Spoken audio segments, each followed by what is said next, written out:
You're listening to HowStreet.com radio, available online at TalkDigitalNetwork.com.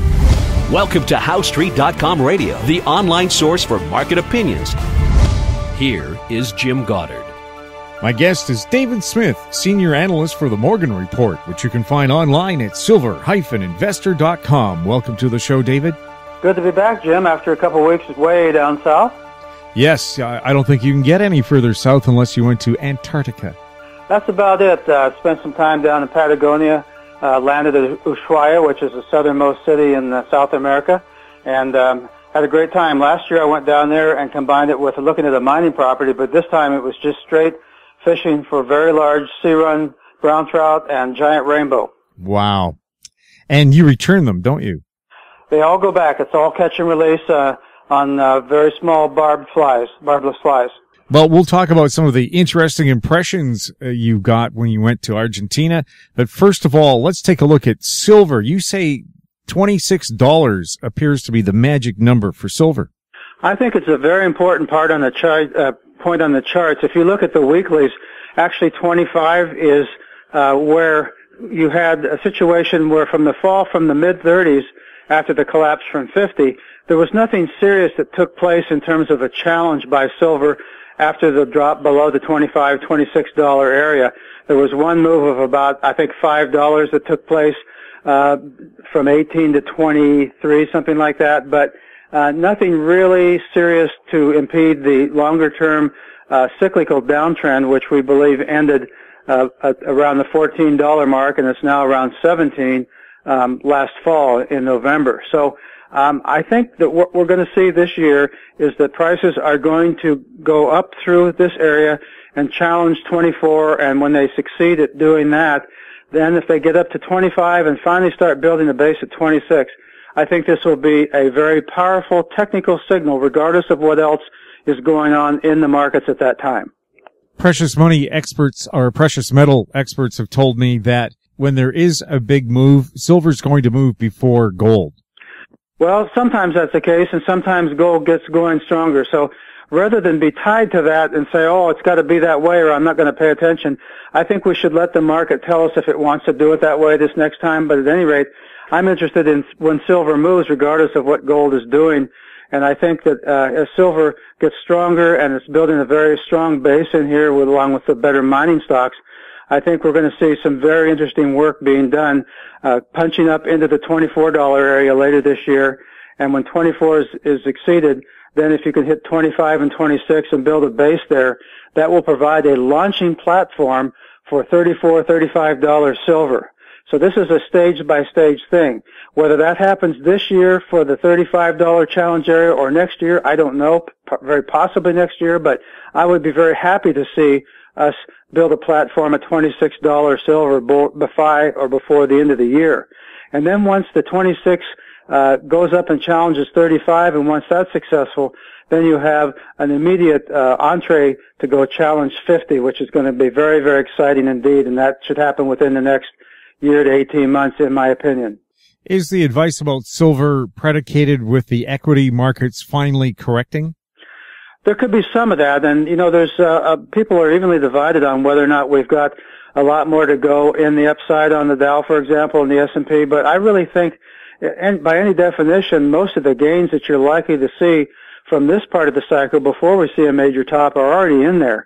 It's not to say you can't make some more money, but when you compare the risk-reward ratio and the potential for gold and silver versus what's going on in the major market, it sure seems to me that there's compelling evidence that a person wants to have a position in the physical metal and in the better mining stocks. And I don't think it's ever been easier to choose the good guys from the bad guys now in the mining stocks based upon what we've seen of this literal bloodletting for the last 4 years. Well, and people are a little scared to invest new money. I believe it's Ken Ross has decided not to put another $1.4 billion into a property they were developing overseas. I just read about that. I think it was yesterday. And it's interesting. The people, the billionaire developers, really, they're motivated that they have the same emotions that you and I do, the small fish out there swimming around. And so, it takes courage on their part to go into and add an investment in a climate of uncertainty.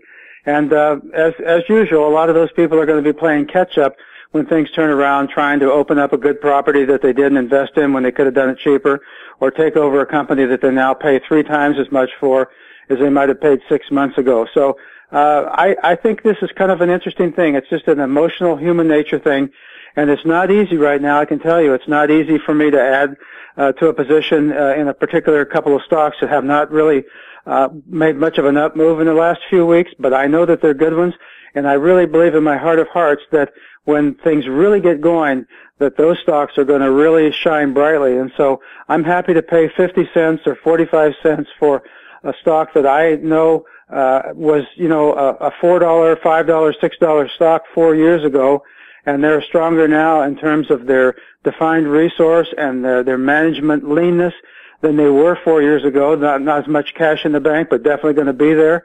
And so I'm willing to wait, because I think when it happens, it's going to happen very quickly for the better companies, and trying to play catch up is not something that I want to do if I can avoid it now. What's happening with China's plan to buy as much gold as they can lay their hands on? Are they still doing that? That still seems to be underway, and the important thing here is if we're going to be looking for transparency and solid figures and things like this, we're not going to see those very often, because it's not in their self-interest to show their cards and play their hand. And so they're going to be doing this surreptitiously, and they're masters of that. And so, when you see the World Gold Council and some of these elements, coming out like they've got it all figured out, I don't think anybody really does. The Chinese know what the Chinese know.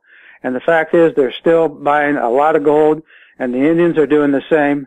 And the trend is our friend in that regard in terms of demand versus questionable supply going forward. Is Russia also piling up its gold stocks? Well, now there's, every month they show the central bank purchases, and I don't know that there's been a month in the last couple of years when they haven't added to it, even though their financial situation based upon the fall of the ruble, the rupee is questionable how strong their financial structure is. They continue to buy gold, and you can be darn sure that what they are producing in country is not going anywhere either. So they're collecting at both ends of the supply piece. So I think they know something that maybe we should be more cognizant of. David, you had a very interesting trip to Argentina. Maybe tell us about it. I did. I spent 2 weeks there, got back just a few days ago, and I love going down there. I've been to Argentina for many times in the last 6-7 years, about probably 2/3 of the time looking at mining properties, and about 1/3 of the time or 1/4 of the time fishing, and sometimes a combination of the two. But what I did this time, I took down a roll of 1/10 ounce silver rounds, and I judiciously passed those out. I gave some to taxi cab drivers, and I gave some to some of the guides that guided us on our trip. And it was just amazing to me. There was no exception to this, regardless of the person I gave it to or their financial background or whatever. They were touched to see this little tiny 1/10 of an ounce amount of silver, of pure silver, in their hand, and their face glowed, and they rubbed their thumb and forefinger over it. And it really tells me, I've always felt this for a long time. I think that an understanding of gold and silver as being real money is something that has been in our system for thousands of years, and for a lot of good reasons, where it really helped people in times of extremis, and also in times of inflation, where business is good, but they made money by holding it. And I think that when the Argentines have had so much trouble with their currency, in 2009 it was about 3 to 1, the peso to the U.S. dollar, and now the official rate is 8 to 1, and the reality is on the street for the arbolitos, you can buy it for 12 to 15 to 1. So they've seen their purchasing power decline sharply year by year, and the inflation is anywhere from 25 to 35% now, and it really points out to me that they really get it, even if their options for getting the metal are limited. They really understand it, and when they hold that little 1/10 of an ounce piece of silver in their hand, it really is exciting to them. And too, new research showing the medical benefits of silver being a disease fighter. It's more than money now. It could save your life. Well, and it always has been. I mean, in the old days when the pioneers were coming across the West, they would put a silver coin in their milk to keep it from spoiling so quickly. And so, it's always been there. And like you say, the idea of using it as a medicinal. I mean, I had twice down there, I had a potential eye infection, and I sprayed my eyes with my contacts in with the silver that I use, a silver spray, and within a minute or so, it wasn't burning anymore, and within 5 minutes, my eye wasn't red. And I was in a place where if I'd had a trouble, it would have been very difficult to see a doctor within 2 or 3 days. And an eye infection can take your eyes out very, very quickly, your vision very quickly. I also ran a hook into my finger, and it was throbbing, and this type of a thing, and I pulled it out, and I immediately took some silver gel and put over it, which, really sanitized it and put a Band-Aid on it, and within 5 minutes it was not throbbing anymore. So there's so many practical advantages to using silver. And Jim, I don't speak a lot of Spanish, what they call más o menos, but I keep trying to improve every time I go down there or if I go to anywhere in South America. And so what I did when I would give this little coin or maybe 2 or 3 of them to someone, I would say in Espanol, I would say, por usted, esta es la 10ª parte de la onza de plata pura. And what that means in English is, for you, this is 1/10 of an ounce of pure silver. And it really was gratifying to see their response to that. So I hope to get a chance to do that again one day. And when I go back down again, I'm going to do the same thing. It's really, really a neat feeling. People love generosity of any kind, I think.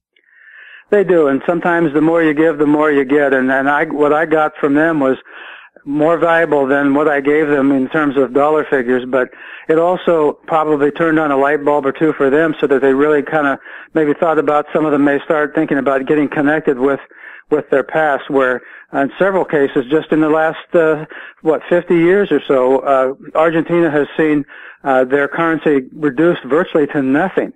And so just think what having a tube of 1 ounce silver rounds or an ounce of gold would mean to somebody, even a fairly substantial means, in relationship to watching their pesos go up into the thousands from 1 or 2 or 3 to the dollar, and have that silver, and they wouldn't be wiped out. They'd have something, and I think that's important for all of us. In the West, we don't understand inflation very well, but that's taking place with us too on a smaller scale, but it's also ramping up. And so having a little bit of metal in your hand that's yours alone, I think is a good thing.